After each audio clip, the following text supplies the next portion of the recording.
미국, 이스라엘과 이란의 충돌이 지중해와 코카서스까지 번지고 있습니다.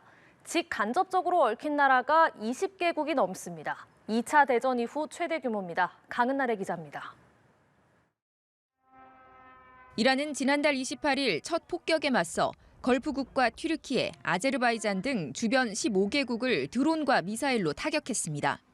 에너지 시설을 공격해 유가를 끌어올리고 미국에 경제적 타격을 줘 공격 중단을 압박한다는 전략입니다. Bizim silahlı qüvvələrimiz, Müdafiə Nazirliyi, əyləşin. Dövlət Sərhəd Xidməti, əyləşin.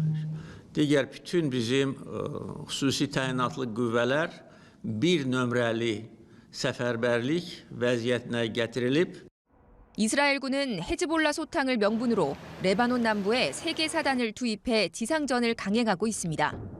베이루트에 대피령이 내려졌고 피란민은 벌써 8만 명을 넘어섰습니다. حملنا ثيابنا كنا مجهزين عارفين انه بده يصير هيك كنا مجهزين قبل بيوم الشناتي وكذا وهيك وطلعنا يعني بثيابنا وهي بيتنا راح. 확전의 불길은 영국과 튀르키예 내 나토 기지까지 위협하고 있습니다. 나토의 집단 방위 체제가 작동할 거란 우려 속에 이탈리아와 스페인 등 유럽 7개국은 이미 해군 전력의 중동 파병을 결정했습니다. Qualora uno Stato membro subisca un'aggressione armata sul suo territorio, gli altri membri sono tenuti a prestargli aiuto e assistenza con tutti i mezzi di loro possesso, in conformità con l'articolo 51 della Carta delle Nazioni Unite. 공격받거나 병력을 보낸 국가가 20개국을 넘어서 2차 대전 이후 최대 규모입니다.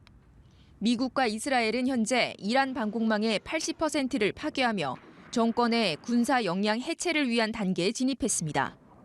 한편 일본 정부는 미국 요청에 대비해 자위대 초계기와 급유기를 보내는 방안을 검토하는 걸로 알려졌는데 자위대의 활동 범위가 중동 전역으로 확대될 수 있다는 점에서 논란도 예상됩니다. 연합뉴스 TV 강은나래입니다. 이란이 영내 미국 시설과 이스라엘에 대한 공세를 지속하고 있습니다. 중동을 넘어서 아제르바이잔까지 공격을 하며 분쟁이 최소 13개 나라로 확대되는 모습인데요. 네, 이스라엘은 이란 군시설을 겨냥한 공습을 이어갔습니다. 이재윤 기자입니다. 폭발음이 들리고 곧이어 검은 구름이 피어오릅니다. 천장 조명은 금방이라도 떨어질 듯 위태로운 모습이고 바닥에는 건물 잔해가 가득합니다. 아제르바이잔 여기 영토에서 학교와 공항 등이 이란의 드론 공격을 받은 겁니다. 이란 당국은 공격 사실을 부인했지만 아제르바이잔은 주민 4명이 다쳤다며 테러로 규정하고 보복을 경고했습니다.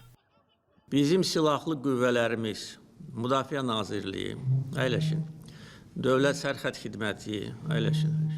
Digər bütün bizim xüsusi təyinatlı qüvvələr bir nömrəli səfərbərlik vəziyyətinə gətirilib.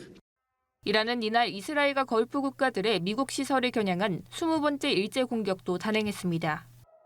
이스라엘 예루살렘 등에서는 미사일 경보가 울렸고 아랍에미리트에서는 미군이 주둔한 공군기지 인근에 드론이 떨어지며 부상자 6명이 나왔습니다. 카타르 도하의 미국 대사관 인근 지역에서도 대피령이 내려진 뒤 미사일이 날아들었고 사우디아라비아는 요르단 국경지대에서 드론을 요격했다고 밝혔습니다. 바레인에서는 이란의 미사일이 국영 정유시설을 타격했습니다. 이란은 개전 후 미사일 500여 발과 드론 2,000여 개를 사용한 것으로 알려졌습니다. 월스트리트 저널은 이번 분쟁이 최소 13개국으로 확대됐다고 보도했습니다. 이스라엘도 이란 군시설을 겨냥해 연일 집중 공습을 퍼붓고 있습니다. ניטרלנו והשמדנו למעלה מ-60% ממשגרי הטילים הבליסטיים. הישג משמעותי ביותר המפחית את הפגיעה בעורף ומציל חיים רבים. 이스라엘이 이란 대리 세력인 레바논 무장정파 헤즈볼라의 전투에 지상군까지 동원하며 중동 지역 긴장은 최고조에 달하고 있습니다. 연합뉴스 TV 이지윤입니다. 이스라엘이 전쟁 8일째 성명을 내고 이란 수도 테헤란에 대규모 공습을 시작했다고 공식 발표했습니다. 이란 정부 주요 목표물을 겨냥했다고 밝혔는데요. 이란도 반격을 이어가고 있습니다. 국제부 연결해 자세한 내용 알아보도록 하겠습니다. 김예린 기자. 네, 이스라엘군은 이란 수도 테헤란의 정부 목표물을 대상으로 대규모 공습을 시작했다고 밝혔습니다. 이란 국영방송은 테헤란 서부에서 거대한 연기와 폭발음이 포착되었다고 보도했는데요. 스코 베센트 미 재무장관은 폭스 비즈니스 인터뷰에서 이란에 대한 최대 규모 폭격 작전이 될 것이라고 경고했습니다. 이란도 반격 수위를 높이고 있습니다. 밤사이 이스라엘을 향해 미사일을 발사하며 중부 전역에 공습 사이렌이 울리기도 했는데요. 이스라엘 측은 현재까지 사상자 보고는 없다고 밝혔습니다. 미군 기지가 있는 이라크 바그다드 국제공항도 이란의 드론과 미사일 공격에 화재가 발생했습니다. 이라크 내 석유 시설도 2차례 드론 공격을 받은 것으로 전해졌는데요. 연합뉴스TV가 이라크 내 한인 관계자를 통해 확인한 결과 남부 바스라주 정유 공장과 공항 등에 이란의 드론이 떨어진 것으로 파악됐습니다. 이란 혁명수비대는 지상전 투입 가능성이 거론된 후르드족의 이라크 내 거점지 3곳을 타격했다고 밝혔는데요. 이란을 위협하는 어떤 움직임이라도 보인다면 그들을 파괴할 것이라고 경고했습니다. 미국과 이스라엘도 계속해서 대규모 공습을 가하고 있습니다. 이스라엘군은 전투기 수십 대를 동원해 이란 중부를 공격했다고 밝혔는데요. 이란 혁명수비대 주요 군사대학과 탄도미사일이 저장된 것으로 추정되는 지하시설을 타격했다고 발표했습니다. 이번 공습으로 이란에서 최소 8명의 사망자가 발생한 것으로 전해졌는데요. 군사 충돌이 일주일 넘게 이어지며 긴장이 계속되는 상황입니다. 지금까지 국제부에서 전해드렸습니다. 미국, 이스라엘과 이란 간 전쟁이 8일째 이어지는 가운데 양측의 공습과 보복 공격이 중동 전역으로 확산되고 있습니다. 김혁 한국외대 페르시아어 이란학과 교수, 민정훈 국립외교원 교수와 자세한 내용 짚어보겠습니다. 안녕하십니까? 네. 안녕하십니까? 중동 전쟁이 우리 시간으로 이제 8일 차에 접어들었습니다. 먼저 현재까지의 전황 어떻게 보고 계시는지 두 분께 먼저 여쭙겠습니다. 말씀해 주시죠. 네. 지난 토요일이었죠. 지난 토요일 한국 시간으로 3시였으니까요. 지금 딱 일주일이 지난 시점인 것 같습니다. 초기에 그 전쟁 초기에 미국 측에서는 이제 가능한 모든 그 역량을 동원을 해가지고 요인 암살부터 시작을 해가지고 요인 암살부터 이제 그 자체적으로 이제 강한 공격을 개시했었는데요.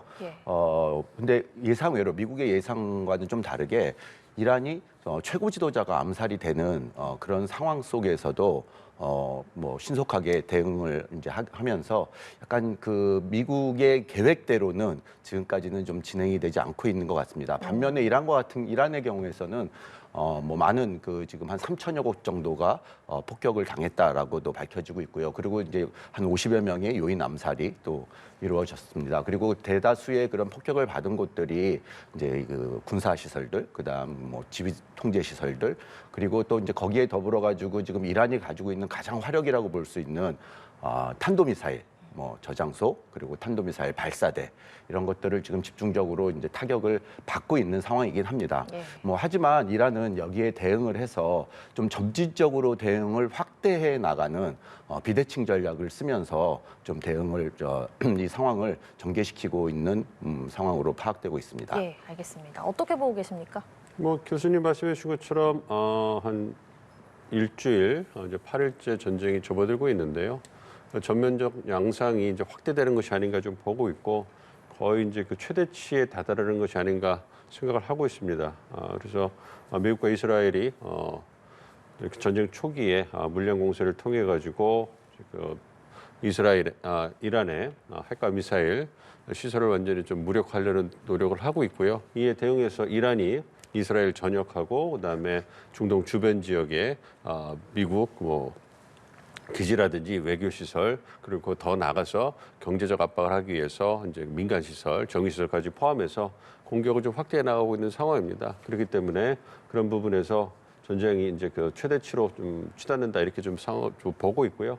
그럼에도 불구하고 이제 그 이란 탄도미사일 공격이 첫날 대비 좀 많이 줄었다는 얘기가 나오고 있기 때문에 그런 부분을 고려 본다면 그 미국도 말씀드린 것처럼 최대 물량을 공급하면서 어느 정도 초반에 승기를 잡기 위한 움직임을 거의 계속해 나가고 거의 최대치에 다다르고 있는 것 같고요. 이란도 거기에 맞춰서 자기의 어떤 그 군사적 역량을 미사일 역량을 토대로 해가지고 수위를 조절하면서 대응을 하고 있기 때문에 이제 미국의 어떤 그 미국과 이스라엘의 어떤 그 핵 미사일 시설을 무력화시키는 그러한 목표가 이제 시간이 지날수록 이제 자신들이 판단할 때 어느 정도 마무리가 될 가능성이 있기 때문에 그런 부분을 고려해 본다면 이제 조금 전에 속보 내주신 것처럼 스캇 베슨 재무장관이 금요일 날 최대 규모의 공습이 있을 것이다. 아마 그 부분이 지금까지 미군이 한 3,000개의 표적을 타격했다고 했기 때문에 이란이 영토가 크기 때문에 아직 공격할 지점이 많이 남아있긴 하겠습니다만 어느 정도 전면전, 초기 전면전에 있어서의 어떤 그 최대치는 이제 거의 달성하는 것이 아닌가 보고 있기 때문에 개인적으로는 조금씩 서로 주고받기는 하겠습니다만 어떤 그 공습의 규모라든지 피해 규모가 줄어들 가능성도 있다. 그래서 기대를 좀 하고 있습니다. 그러니까 지금 어떤 절정에 다다르고 있다라는 말씀이신 거죠? 그죠. 초기의 어떤 전면전에 있어서는 그러한 그 주고받기가 최대치에 다다르는 것이 아닌가 이렇게 보고 있습니다. 알겠습니다.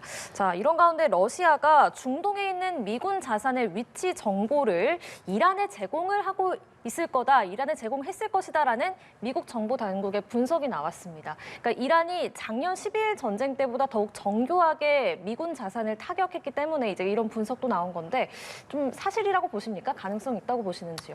지정학적인 특성을 고려해 봤을 때는요, 러시아에서 이렇게 공식적인 채널을 통하지 않고 비공식 채널을 통해서 제공을 했을 수 있는 가능성은 충분히 있다고 봅니다. 하지만 이 부분이 아직 공식화되지도 않았고 이제 러시아 측의 대응도 이 부분에 대한 질문에 대한 답변 내용을 좀 보면요, 요청하지 않았다지 제공하지 않았다라는 말을 그렇게 하지는 않고 있거든요.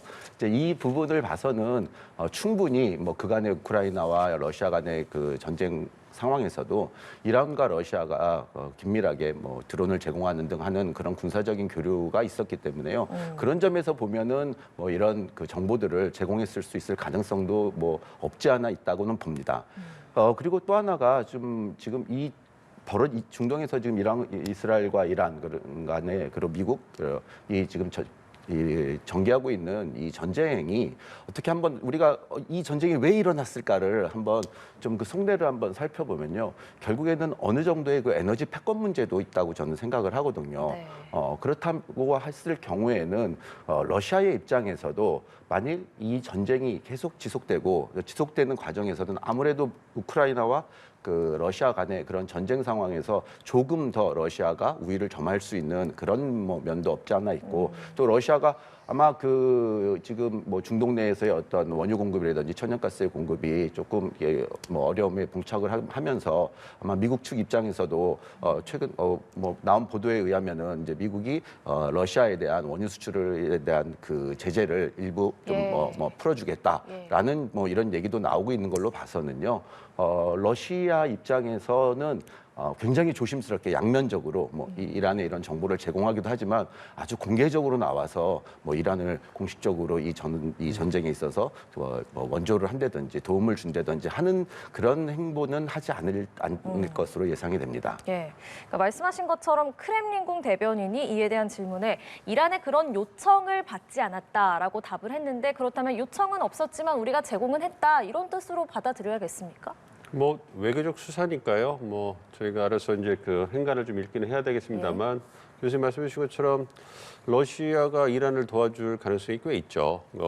러시아가 이란과의 어떤 군사 협력이라든지 특히 수년간 또 러시아 우크라이나 전쟁에서 이란산 드론이라든지 어떤 그 미사일이라든지 이런 부분에서 상당한 군사적 도움을 받았고요. 그리고 수십 년간 러시아와 이란이 어떤 그 끈끈한 경제 관계, 어떤 군사 관계를 맺어왔기 때문에 이란 입장에서는 이번 그 미국과 이스라엘의 공습 전쟁이 있어가지고 러시아가 보다 더 적극적으로 나서지 못하는 부분에 아쉬운 부분이 있을 거예요. 그럼에도 불구하고 러시아 입장에서는 현재 전쟁이 우크라이나 전쟁이 진행되고 있기 때문에 미국과의 관계를 고려할 수밖에 없기 때문에 간접적으로 정보 제공을 해주는, 특히 이란의 방공망이나 어떤 정보 역량이 굉장히 좀 떨어진다는 부분을 고려했을 때 전쟁 초기에 이란이 어떤 크게 미군의 자산에 있는 지역들을 잘 포착을 해가지고 그 부분을 이제 무력화시키는 그러한 대응 작전을 펼쳤거든요. 그러한 정보가 어디서 나온 것이냐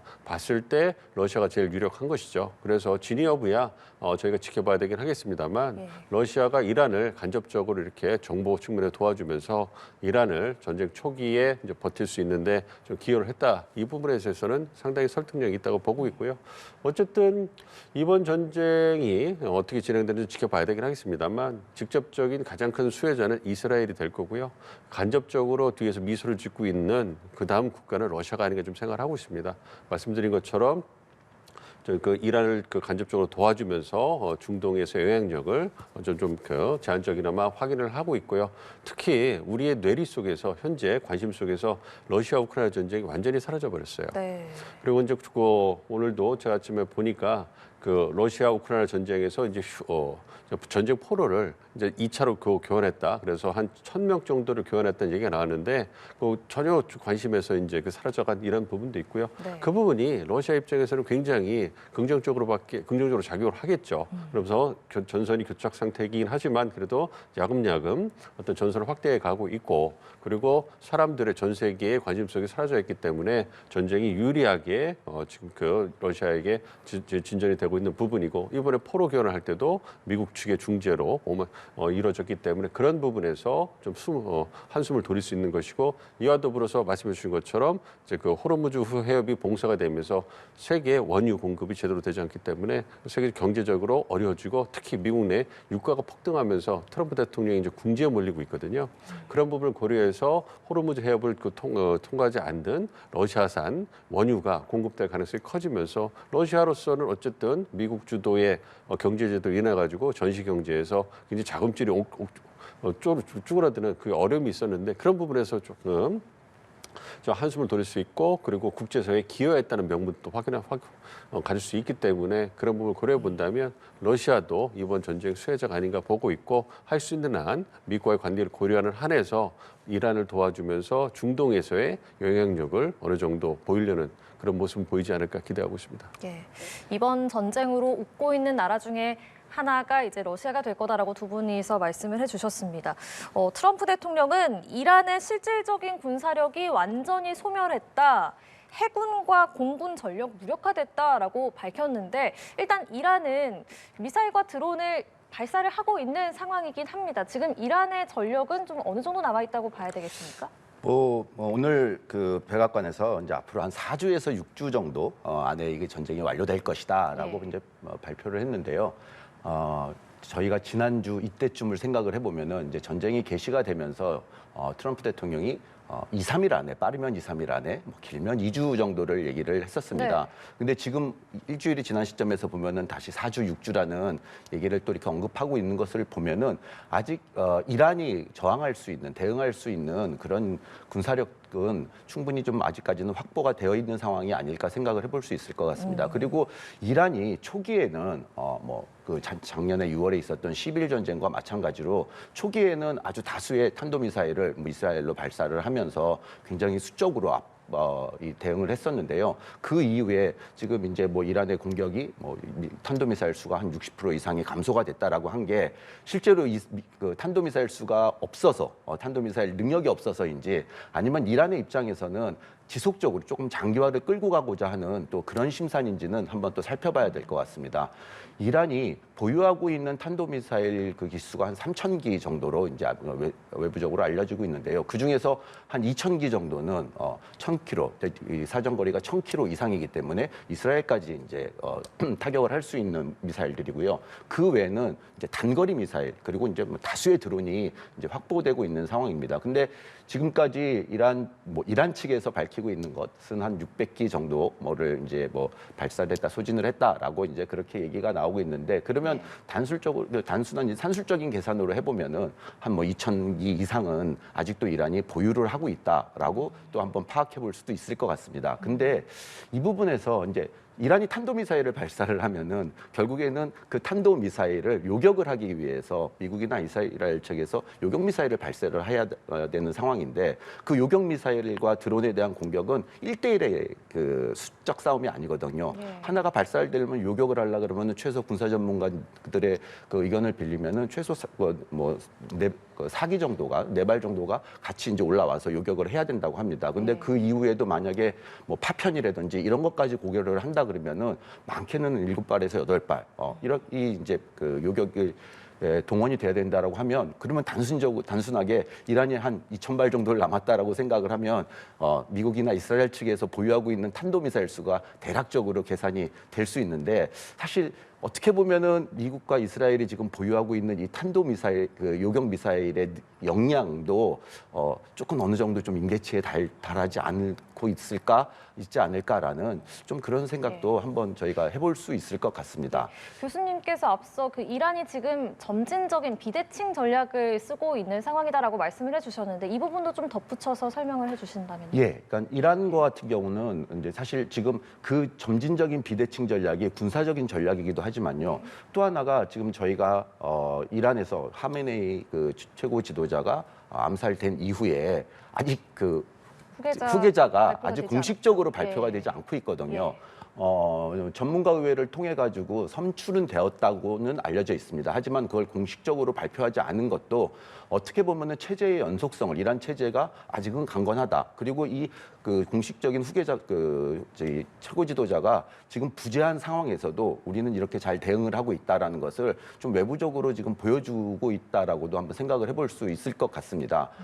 뭐 이런 측면에서 이란 같은 경우는 지금 지금 당장 예를 들어서 뭐 휴전을 선언을 한다든지 휴전 협상에 들어갔을 경우보다는 아주 장기화는 될 수가 없겠지만은 어느 정도는 이 시점을 조금 연장을 시키는 방향으로 좀 이 전략을 좀 수행하고 있는 것이 아닐까라고 생각을 좀 해볼 수 있을 것 같습니다. 또한 이 비대칭 전략이라고 아까 말씀드렸던 거는요. 이스라엘에도 지금 이제 뭐 하루에 10발을 쏘던 20발을 쏘는 것보다도 하루에 한두 발을 쏘더라도 지속적으로 그런 심리적인 압박은 계속 가할 수 있는 부분이거든요. 그러다 보니까 이스라엘에서는 계속 뭐 이스라엘 국민들이 뭐 대피소에서 계속 이렇게 지금 거주해야 되는 좀 그런 상황들도 유도할 수 있기 때문에 이란의 입장에서는 지금 막 신속하게 막 대응을 해가지고 어쨌든 이 전쟁은 지금 이란의 입장에서는 정당 방어 전쟁입니다. 정당 방어를 하고 있는 전쟁이지 본인이 지금 이란이 공습을 시작해서 선제 공격을 해서 일으킨 전쟁이 아니기 때문에 그런 점을 좀 생각을 해본다면 이란은 수위를 좀 조절해 가면서 시간을 조금 지속하고 있는 그런 전략을 취하고 있다라고 우리가 한번 해석해 볼 수 있을 것 같습니다. 알겠습니다. 네, 이란이 영내 미국 시설과 이스라엘에 대한 공세를 지속하고 있습니다. 중동을 넘어 아제르바이잔까지 공격해 분쟁 지역을 확대했는데요. 이스라엘은 이란 군시설을 겨냥한 공습을 이어갔습니다. 이지윤 기자입니다. 폭발음이 들리고 곧이어 검은 구름이 피어오릅니다. 천장 조명은 금방이라도 떨어질 듯 위태로운 모습이고 바닥에는 건물 잔해가 가득합니다. 아제르바이잔 여기 영토에서 학교와 공항 등이 이란의 드론 공격을 받은 겁니다. 이란 당국은 공격 사실을 부인했지만 아제르바이잔은 주민 4명이 다쳤다며 테러로 규정하고 보복을 경고했습니다. Bizim silahlı qüvvələrimiz, Müdafiə Nazirliyi, əyləşin. Dövlət Sərhəd Xidməti, əyləşin. Digər bütün bizim xüsusi təyinatlı qüvvələr bir nömrəli səfərbərlik vəziyyətinə gətirilib. 이란은 이날 이스라엘과 걸프 국가들의 미국 시설을 겨냥한 20번째 일제 공격도 단행했습니다. 이스라엘 예루살렘 등에서는 미사일 경보가 울렸고 아랍에미리트에서는 미군이 주둔한 공군기지 인근에 드론이 떨어지며 부상자 6명이 나왔습니다. 카타르 도하의 미국 대사관 인근 지역에서도 대피령이 내려진 뒤 미사일이 날아들었고 사우디아라비아는 요르단 국경지대에서 드론을 요격했다고 밝혔습니다. 바레인에서는 이란의 미사일이 국영 정유시설을 타격했습니다. 이란은 개전 후 미사일 500여 발과 드론 2,000여 개를 사용한 것으로 알려졌습니다. 이스라엘도 이란 군시설을 겨냥한 집중 공습을 퍼부었습니다. ניטרלנו והשמדנו למעלה מ-60% ממשגרי הטילים הבליסטיים. הישג משמעותי ביותר המפחית את הפגיעה בעורף ומציל חיים רבים. 이스라엘이 이란 대리 세력인 레바논 무장정파 헤즈볼라의 전투에 지상군까지 동원하며 중동 지역 긴장은 최고조에 달하고 있습니다. 연합뉴스 TV 이지윤입니다.